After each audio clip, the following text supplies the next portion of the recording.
안녕하십니까. 오픈소스 프로그래밍 도커를 맡고 있는 송훈입니다. 여러분들에게 조금 더 기말고사를 준비하는데 편안하고 한 학기 배운 거를 한 번 더 요약 정리하는 차원에서 이렇게 요약 정리 특강을 마련하게 되었습니다.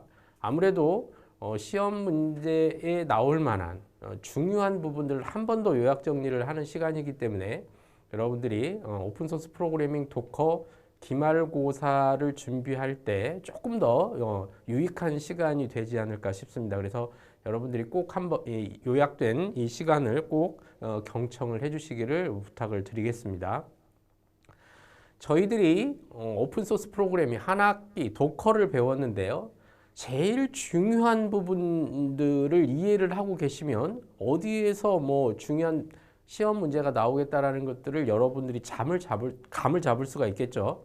그래서 정리를 해드리면, 자, 2학기 때는 실제로 이제 도커라고 하는 거를 인스톨을 해서 많은 실습들을 해봤습니다. 그러다 보니까 제일 중요한 게 뭐예요?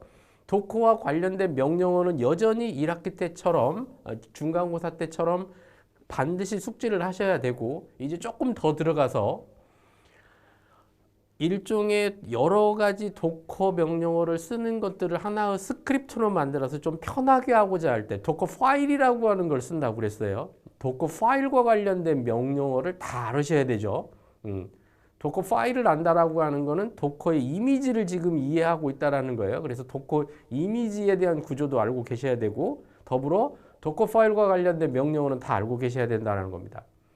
두 번째는 도커가 보안상 취약한 점이 있다고 제가 말씀을 드렸죠. 어떤 거죠? 도커라고 하는 대표는 반드시 내가 루트로 스위치 유저에서 루트 권한에서만 올라간다 그랬어요. 그러다 보니 어떤 게 있습니까? 보안에 취약하다 보니 여러 가지 오딧, 감사 활동들을 하게 됩니다. 그래서 도커와 관련된 데몬들은 퍼미션도 중요하고 권한 것도 중요한 거고, 데몬이 올바르게 떠 있는지, 잘 실행되고 있는지, 권한 있는 사람한테 들어가서 행하고 있는지에 대한 오딧 설정이 중요하다고 그랬죠. 그래서 오딧 설정과 관련된 파일들이 몇 개 있다고 그랬죠. 그 부분들도 상당히 중요하기 때문에 정리를 하셔야 됩니다.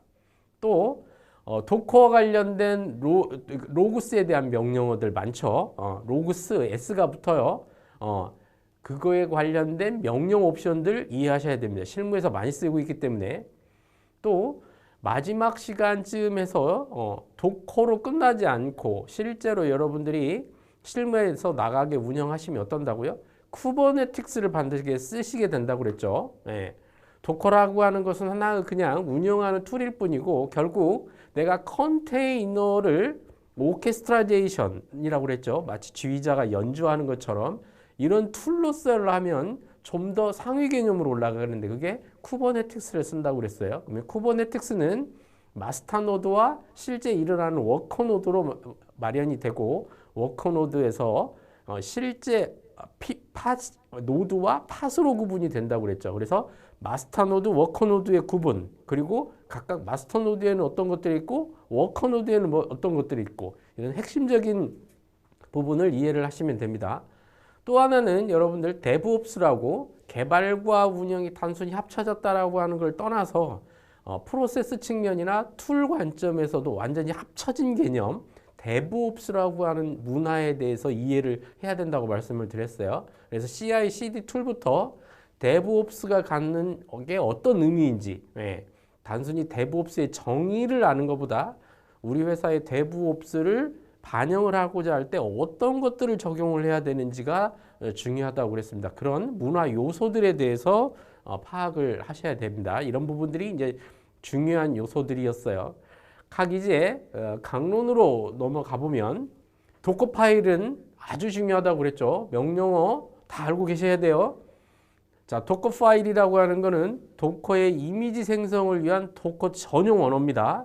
그래서 from부터 워커 디하일까지 from 베이스 이미지를 놓고 그거에다가 다른 이미지를 덧붙인다고 그랬죠. 그러면 from 실제 명령어를 할 run, 그 다음에 추가할 파일과 경로를 나타내주는 add, 그 다음에 내가 실제 지금 작업을 하고 있다는 걸 알려주는 작업 디렉토리 from run add worker dir 관련돼서 도커 파일과 관련된 명령어는 반드시 여러분들이 숙지를 하고 계셔야 됩니다. 도커 파일은 상당히 중요한 부분이라고 말씀을 드렸어요. 자, 두 번째, 도커는 루트 권한으로 실행이 되다 보니까 오딧과 관련된 파일들이 있고 여기에 퍼미션과 그 다음에 권한을 부여해 주는 게 상당히 중요하다고 말씀을 드렸죠. 어떻게 되어 있다고? 가장 중요한 게 1번은 반드시 기억을 하고 계셔야 됩니다. etc 밑에 audit 밑에 audit.rules라고 하는 곳에 내가 실제 도커 대문에 audit하고 하자 하는 거를 추가를 하는데 옵션을 어떻게 준다? 마이너스 W 옵션을 준다. USR 밑에 빈 밑에 도커를 마이너스 K 옵션을 주고 도커라고 하면 요거를 오딧하겠다라고 된다고 그랬죠. 그래서 반드시 캐시나 VI 에디터로 etc 밑에 audit 밑에 audit.rules를 다음과 같은 걸로 추가를 해줘야 된다 그랬어요. 또 관련된 파일들 USR 밑에 빈 밑에 도커 여기에 퍼미션이 맞는지 퍼미션이 맞게 들어가 있는지 권한자에게 권한이 있는 사람들만 접근이 가능한지 보셔야 된다고 그랬죠. 하나 더 있는 게 어디 있다고 그랬어요? USR 밑에 라이브러리 밑에 도커. 4번이 상당히 중요하죠. 도커를 인스톨을 하게 되면 리눅스 기반으로 했을 때 etc 밑에 도커라는 폴더가 반드시 생기게 됩니다. 여기에 소유권과 퍼미션 중요하다고 말씀을 드렸어요. 다섯 번째 역시 중요합니다. 우리가 자바스크립트 개념에 자바 베이스에 이런 스트링 열로 들어가는데 제이슨 코드로 서로 주고받는다고 그랬어요. 그 로그를 어디에 etc 밑에 도커 밑에 daemon.json 파일 반드시 기억을 해야 됩니다.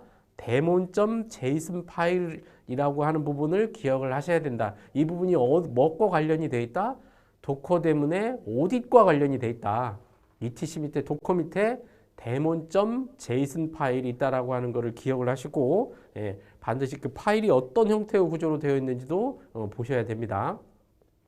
도커 데모과 관련된 부분들도 역시 상당히 중요하다고 말씀을 드렸어요. 자, 도커 로그스에 관련 명령어 실무에서도 이것도 많이 쓰이는 거죠. 로그에 대해서 내가 세부 정보를 표시하고자 할 때 어떻게 표시를 하는지 덤프 자체를 출력하고자 한다. 로그 출력. 마이너스 F 옵션을 주죠. 마이너스 F 옵션. 각각의 옵션 주는 것도 알고 계셔야 돼요. 도커 로그스에 대한 옵션들. 타임 스탬프를 찍고자 한다. 그 시간에 로그가 원래 이런 타임 스탬프가 있어야 의미가 있는 거니까 타임 스탬프를 찍으려고 할 때는 어떤 옵션을 줘야 되는지. 마찬가지로 제이슨 기반의 로그라고 말씀을 드렸어요. 그래서 제이슨 로그를 어떻게 관리하는 거지. 더불어서 다섯 번째, 로그에 이제 여러 가지들이 있는데 기본적인 sys 로그, 저널, 우리가 AWS 로그도 도커에서 쓸 수 있다고 말했죠. AWS 로그, 또 빅데이터 솔루션에서 쓰고 있는 플루엔트 D도 쓸 수 있다고 그랬어요. 플루엔트 D. 이렇게 이런 통합 플랫폼, 이런 로그를 수집하고 로그를 통합하는 플랫폼들이 뭐가 있는지도 각각을 아셔야 되는 거죠. 저널, AWS 로그, 플루엔트 D. 이 정도는 이게 딱 나오면 로그와 관련된 통합 플랫폼이구나 라고 하는 것을 인지를 하고 계셔야 됩니다. 마찬가지로 이게 지금 도커를 배우는 거기 때문에 이런 것들은 결국 뭐를 관리하는 거예요? 컨테이너라고 하는 걸 관리하는 거예요. 그러다 보니까 컨테이너를 모니터링하는 도구는 어떤 것들이 있을 건지 수업 시간에 말씀 많이 드렸죠. 구글에서 오픈소스 개념으로 만들었던 컨테이너 모니터링 도구들이 많이 있어요. 그런 도구들도 한번 시험 보시기 전에 정리를 한번 해주시기를 바랍니다. 자, 이제 도커를 넘어서면 쿠버네티스라는 게 나왔습니다. 결국 도커로 단순하게 너무 많아지는 이런 컨테이너를 관리하기에는 역부족이라고 말씀을 드렸죠. 물론 도커 스완 모드로 스왑이라는 게 있어서 그거를 해주기는 하지만 훨씬 더 편리한 쿠버네티스라는 게 있었어요. 조타라고 그랬죠. 이렇게 배 젓는 조타 형태.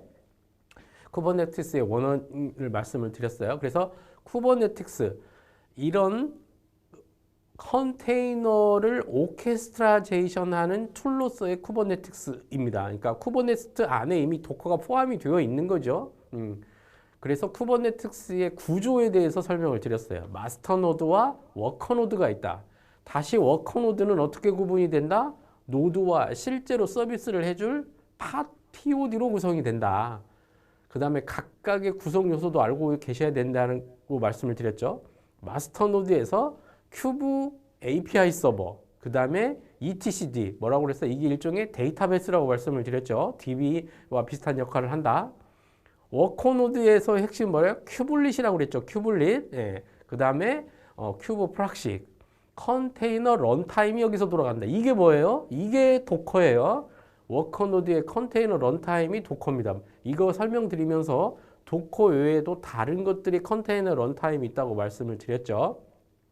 그리고 IBM의 이게 이제 흡수합병된 레드햇이 이제 더 이상 이런 무료 리눅스가 아니라고 제가 말씀을 드렸잖아요. 이제 IBM이 있다 보니까 이건 여러분들이 다 쓰고 계시면 아시겠지만 레드햇 계열의 리눅스를 쓰게 되면 이런 서브스크립션 계약이 되지 않으면 유지보수 이런 게 안 돼요. 레드햇은 무료가 아닙니다. 이미 이제 IBM에 넘어갔기 때문에 많은 얘기를 해드렸는데, 자, 쿠버네티스보다 조금 더 상위 개념 아니면 뭐 경쟁자 이런 개념으로 레드햇의 오픈시프트라고 하는 게 있어요. 역시 오픈시프트가 뭐냐?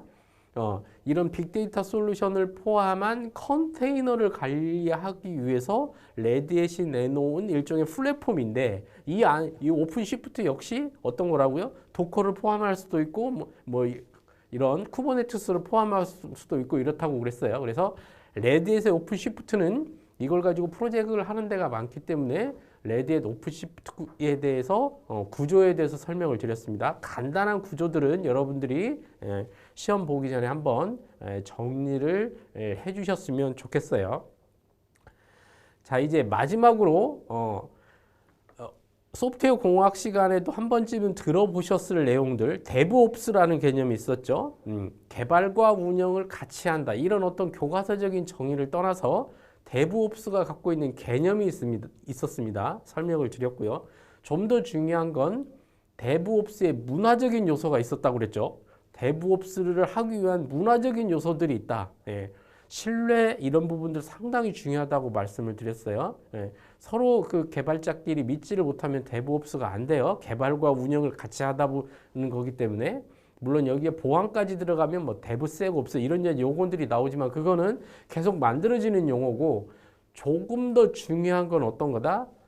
데브옵스라고 하는 거를 하기 위해서는 문화적인 요소들이 있다. 그런 데브옵스를 하기 위한 것들 중에 문화적인 요소들이 어떤 게 있는지 정리를 한번 해보셔야 된다 그랬고요. 그 일환으로 데브옵스가 되려면 개발과 운영이 동시에 한다는 건 뭐예요? 내가 지금 프로그래밍을 하고 요거를 실프로덕에 배포하는 거잖아요. 배포의 관점이 있어요. 소프트웨어 릴리즈라는 관점이 있기 때문에 어떻게 된다? CI/CD라고 하는 툴이 반드시 필요하게 된다고 말씀드렸죠. 컨티뉴어스 계속 통합이 되는 거예요. 인터그레이션. 이 부분 CI/CD 툴이라고 하는 게 필연적으로 소프트웨어적으로 툴로서 들어올 수밖에 없어요. 여러분들이 일부 쓰고도 계실 건데, 자, 우리가 배포할 때 메이븐을 쓴다. 그러면 어떻게 돼요? 여러분들이 자바 개발할 때 이클립스 통합 툴에 메이븐이 플러그인 형태로 붙죠. 지라라는 거. 아틀란시의 소프트에서 만드는 지라. 뭐 유료 버전도 있고 CC 커뮤니티 에디션이라고 그래갖고 무료 버전도 있고 어떤 거요? 개발자들끼리 서로 의사소통해야 될 거잖아요. 그러니까 우리가 이력 관리 아니면 뭐 위험 관리, 근거 관리, 뭐 그 현업에서 뭐를 요청했고 이건 언제까지 만들 거고 이런 개발자들끼리의 커뮤니케이션 소통 툴로 쓰이는 거예요. 지라 실무에서 많이 쓰이는 거죠. 또 그거와 같은 회사에서 만들어진 컴플런스 이것도 많이 쓰이는 것들이죠. 이런 걸 우리가 CI/CD 툴이라고 합니다. 여러분들이 이미 많이 썼던 젠킨스 이런 것들 배포할 때 와스 배포할 때 정말 많이 쓰이는 툴들이에요. 자, CI/CD 툴을 그래서 한번 쭉 정리를 해볼 필요가 있다는 거죠. CI/CD 툴에는 어떤 것들이 있는지 여러분들한테 교환에 뭐 유료 버전, 오픈소스 버전 해서 CI/CD 툴을 잘 쓰는 게 또 개발자 역량이라고도 제가 말씀을 드렸어요. 정리해드리면 데브옵스의 교과서적인 얘기 그 정의보다 데브옵스를 하기 위한 문화적인 요소는 뭐가 있고 조금 더 들어가서 그거를 이바지하기 위해서 중요한 게 CI/CD 툴이라는 게 있는데 교환해서 보여드린 것처럼 CI/CD 툴이 어떤 것들이 있다라는 것을 정리를 해보시기 바랍니다. 그 부분이 훨씬 더 중요하기 때문에 반드시 한번 정리를 해보시고 내가 쓸 수 있는 뭐 툴이 있는지 우리 회사는 어떤 것들이 있는지 이런 것도 가져보시면 훨씬 더 의미 있는 시간일 겁니다. 자, 이렇게 해서 오픈소스 프로그래밍 기말고사 대비해서 여러분들이 빠르게 훨씬 더 시험 준비 편하게 할 수 있도록 총정리를 한번 해드렸어요. 반복해서 말씀드리지만 중간고사 때 이미 출제되었던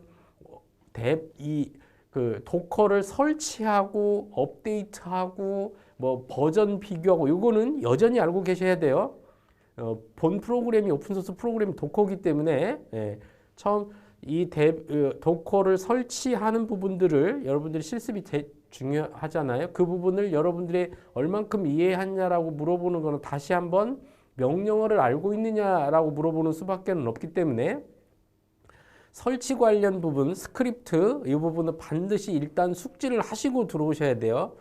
그 부분은 다시 또 문제가 나올 수 있기 때문에 그 부분을 한 번 더 다 정리를 하시고 도커 파일부터 도커 이미지, 마스터 이미지를 만들기 위해서 어떻게 애드가 되는지 큰 두 개의 레이어로 만들어지고 있다라고 하는 거 중요하다고 말씀을 드렸어요.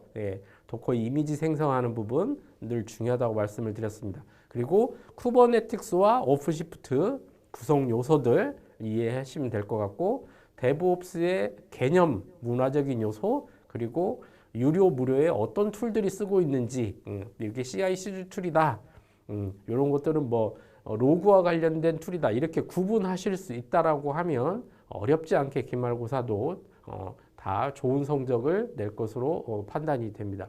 모처럼 빠르게 여러분들한테 정리를 해드렸는데요. 마지막까지 잘 정리해서 기말고사도 잘 치르시고 마지막까지 한 학기를 잘 마치셨으면 좋겠습니다. 이상으로 기말고사 대비 총 여러분들이 빠르게 공부할 수 있는 요약정리 특강 시간을 마치도록 하겠습니다. 수고하셨습니다.